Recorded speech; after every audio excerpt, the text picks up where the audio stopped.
नमस्कार, lead India publishers association में आपका बहुत बहुत स्वागत है। मैं हूं डॉक्टर तरुणा एस गौड़।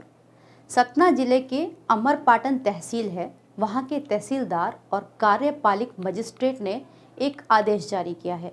इस समय जो काफ़ी चर्चा का विषय बना हुआ है, ये आदेश एक नोटिस है जो सोशल मीडिया में चल रहा है।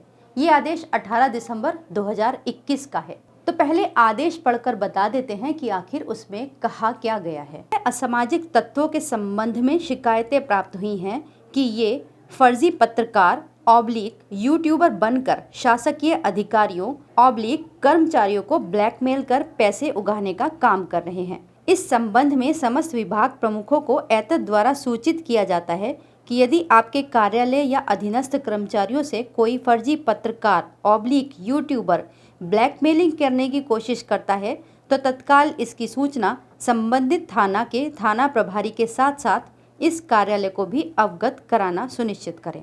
आज्ञा से तहसीलदार एवं कार्यपालिक मजिस्ट्रेट, तहसील अमरपाटन, सतना, मध्य प्रदेश।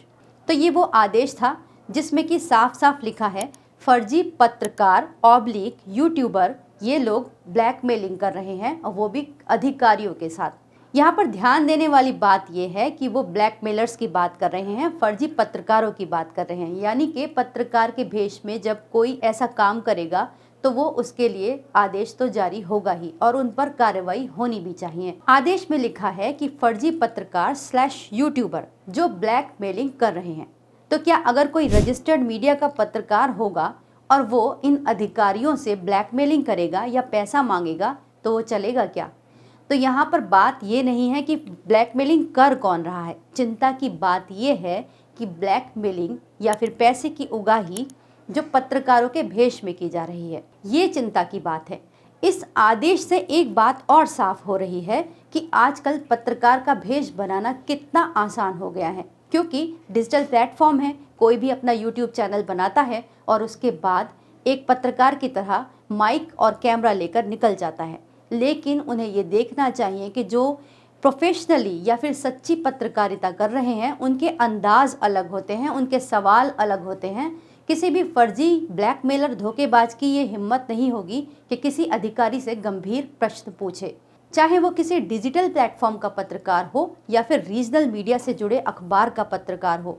वो तभी सवाल पूछेगा जब वो ईमानदार होगा। अगर वो ईमानदार नहीं होगा तो फिर वो ढीले ढाले सवाल पूछेगा। ये फर्जी पत्रकार और ब्लैकमेलिंग की बातें पहले भी होती रही, लेकिन आजकल ये सब बहुत कुछ आसान हो गया, बहुत इजी हो गया। तो ऐसे में जो लोग यूट्यूब के माध्यम से या डिजिटल के माध्यम से अभी पत्रकारिता कर रहे हैं उन्हें थोड़ा सा सावधान होना चाहिए। उन्हें ये भी देखना चाहिए कि आजकल ऐसे यूट्यूब चैनल्स की बहुत बाढ़ आ गई है जो पत्रकारिता के नाम पर वाकई में ब्लैकमेलिंग कर रहे हैं या फिर पत्रकारिता का कुछ ना कुछ अनुचित लाभ उठाना चाहते हैं। यही वजह है कि उन चैनल्स को बहुत परेशानी हो रही है, उन पत्रकारों को बहुत परेशानी होती है जो सच्चे मायनों में पत्रकारिता करते हैं। लेकिन ऐसे में वो खुद को मजबूत बना सकते हैं।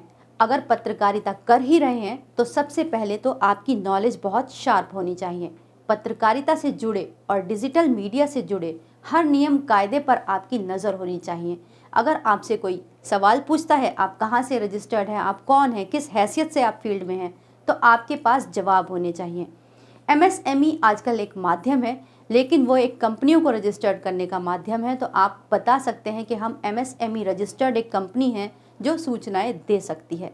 इसके लिए तो बाकायदा अभी गाइडलाइंस भी आई हैं। हमारे पिछले वीडियोस काफ़ी हैं जो इसके ऊपर आधारित हैं। दूसरा, अगर आप सीरियस जर्नलिज्म कर रहे हैं केवल डिजिटल प्लेटफॉर्म के माध्यम से, तो आपको किसी न किसी मीडिया संगठन से ज़रूर जुड़ना चाहिए। आपको उसका सदस्य होना चाहिए ताकि परेशानी के वक्त में वो संगठन आपके साथ खड़ा हो सके। वैसे भी MIB को जब सभी प्लेटफॉर्म्स को, चाहे वो डिजिटल हो, चाहे वो रजिस्टर्ड मीडिया हो या फिर OTT प्लेटफॉर्म्स हो, जब उन्हें बताना था कि उनके प्लेटफॉर्म्स कब रजिस्टर्ड हुए, कहाँ से रजिस्टर्ड हुए, तो उसमें एक कॉलम भी था कि आप किस संगठन के सदस्य हैं। तो आपको वो संगठन जरूर ज्वाइन करना चाहिए। आज के समय में अखबारों की तो एक तरीके से हत्या ही कर दी गई है। आप अपने आसपास कितने अखबार देखते हैं या देखते भी हैं तो उसमें आपकी कितनी खबरें होती हैं? कुछ पाठकों ने भी इनको ना खरीद कर उन्हें मार डाला और कुछ सरकार ने भी उनके लिए कोई अच्छी नीति नहीं बनाई। अखबार चलाने में भारी भरकम खर्च लगता है जिसे लगातार मेंटेन करना अब के समय में संभव नहीं रह गया। सरकार ने आज तक इस बारे में कभी नहीं सोचा। ठीक ऐसे ही डिजिटल मीडिया के लिए भी रजिस्ट्रेशन का कानून नहीं बनाया गया। ऐसे में आपको खुद ही सचेत होकर काम करना होगा।